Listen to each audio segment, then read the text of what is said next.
This is Nick and Dennis, and today we will be performing a double displacement reaction involving two solutions, sodium hydroxide and nickel 2 chloride.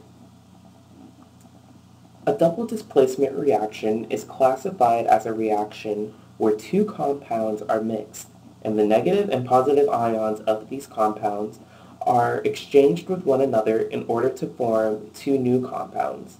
This type of reaction can only occur with two aqueous solutions. To begin this experiment, we will pull two 50 milliliter glass beakers from the shelf and place them on the workbench. The reason we are using glass beakers is to hold our solutions of sodium hydroxide and nickel 2 chloride. This is beaker 1, and this is beaker 2. Following this, we will grab the 1 molar sodium hydroxide solution from the shelf and pour 15 milliliters of its contents into beaker 1.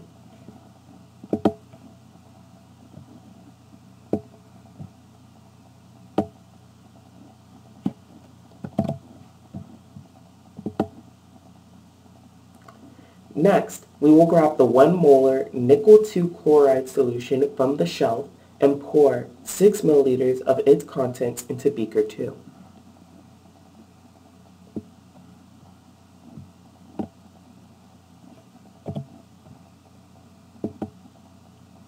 When we look at both of our beakers, you'll notice that beaker 1 contains a gray colored solution, the sodium hydroxide, while beaker 2 contains a green colored solution, the nickel 2 chloride.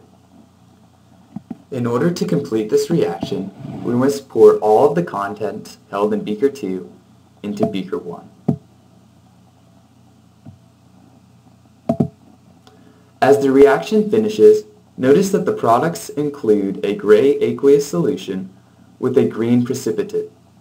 In order to identify what these two products are, we must turn to the chemical equation for the reaction we have just carried out.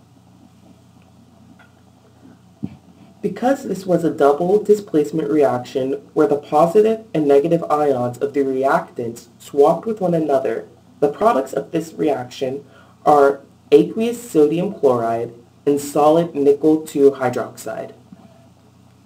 Once we balance this equation, we see that it takes 2 moles of aqueous sodium hydroxide reacting with 1 mole of aqueous nickel 2 chloride to form 2 moles of aqueous sodium chloride and 1 mole of solid nickel 2 hydroxide.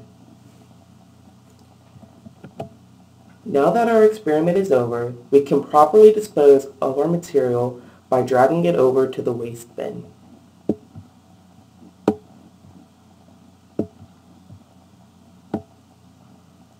We thank you for watching, and goodbye.